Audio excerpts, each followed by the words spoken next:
It's a big week. Ted Lily's back. It's time to have a party. Woo-hoo. Who is happy that they had a 0 ERA game in the first day? Everybody wants to join in on the Ted Lily party. Woo! It's Ted Lily. Strike. Blow bubbles. Good old Ted Lily. Can't wait to get that action going. Thank God I put him on every team. I love Ted Lily. The baby loves Ted Lily. Yes, Ted Lily's so sweet. Alright. Gonna go solo on this one. YouTube's being a real pain tonight. It's the middle of the night. Chuck Loaf has already gone home. I'm stuck here alone trying to upload this video.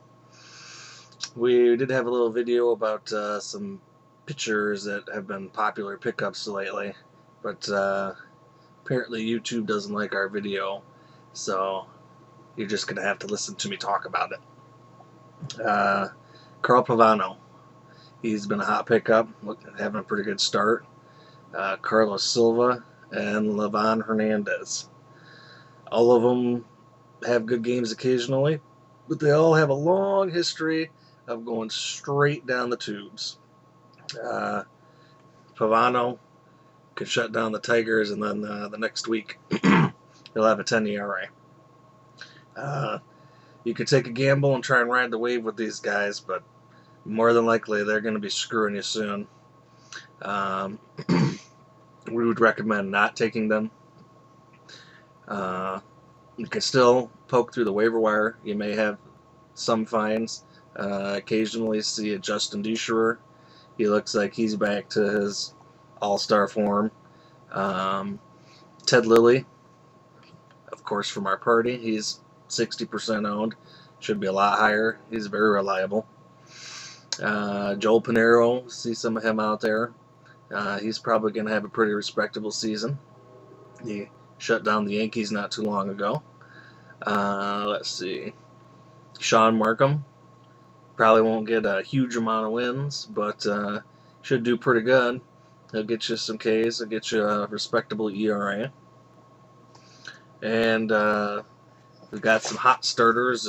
Dallas Braden, it's come new rookie, having a hot start. Mike Pelfrey, very good at home. Not always reliable away, but if you want to watch his games, you could probably get some good action out of him. So I'd go ahead and look into those people for your rotation.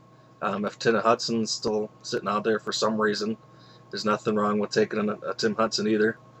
They're not going to be Johan Santana. They're not going to be CC, but they're going to be a lot better than your lower level picks.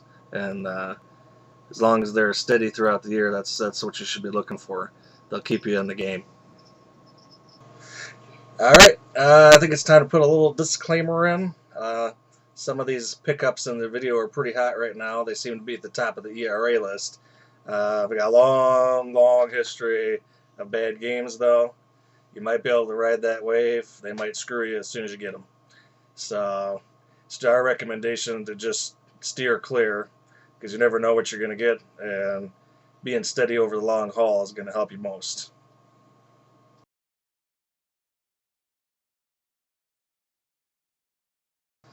All right, time to answer some email questions. What do we got? The first question we got is, should I drop Javier Vasquez to pick up Wandy Rodriguez? I wouldn't drop Javier outright. I'd try to get the trade value for him. I think you can get a good position player and another good pitcher like a Tim Hudson-esque type pitcher to replace him. I would also pick up Wandy as soon as possible. Absolutely, positively, yes. Wandy saved a lot of my teams last year, so go ahead and pick him right up. B, next question. Yeah, should be able to get some trade value somewhere out of Javier. Someone's got to like him. A lot of people think the Yankees are the best. Next question from Mike from Arlington. Got a lot of DL problems. Brian Roberts, Ian Kinsler, and Jacoby Ellsbury are all out right now. Looks like you're using Prado, Rios, and Matsui. So you want to know if there's anyone that you should or could drop, or if you should do everything to keep them. Right now, it looks like you got a whole lot of speedsters on your DL. We don't know who else is on your team other than the Prado, Rios, and Matsui. Unless you got a bunch of big bashers, I think you're all set on bases. Yeah. You really only need about 15 bases per person and their roster spots to win stolen base category. So if you got way more than that, then you need to cut back on some stolen bases. I'd say definitely you're going to want to keep running Matsui. Rios has been kind of a surprise.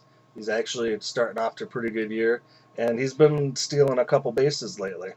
I agree with you. Prado, definitely a keeper right now. He's been very consistent and has been doing very well. Plus, he's eligible at first, second, and third. Yeah. If you got somebody on the waiver wire that's going to get you some home runs, if somebody's dumping Markakis won't get you home runs, but he'll get you ribbies. Maybe Garrett Jones is out there. Another Garrett Jones plug. Or Adam Jones, as we saw. Yeah, I saw an Adam Jones dumped. A lot of people dumping Raul Ibanez. So just say dump Brian Roberts? If you could if you see any of those guys on the DL, I would say... if you have no choice. Yeah. Maybe. I mean, if you've got a lot of big bashers, if you've got Pujols at first and A-Rod at third, or Longoria, and Ryan Braun and Adam Lind, and you're set on homers already, I would just sit on these guys.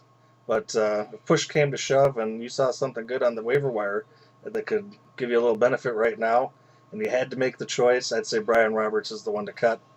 Who knows when he's going to make it back? If he's got back problems that have been lingering this long, who knows how long he's going to last when he gets back. 15 epidurals. Yeah, and who knows what he's going to do when he gets back if he's still having pain. Definitely out of the three, when Kinsler comes back, he'll get you some homers at least with the bases. And Ellsbury will get you some bases, and he's always got trade value as soon as he gets on the field. If you need to trade him, somebody's going to take him. So don't forget to send us some more questions. We'll be happy to answer them next week. And don't forget to subscribe, and we'll see you on the next week's edition.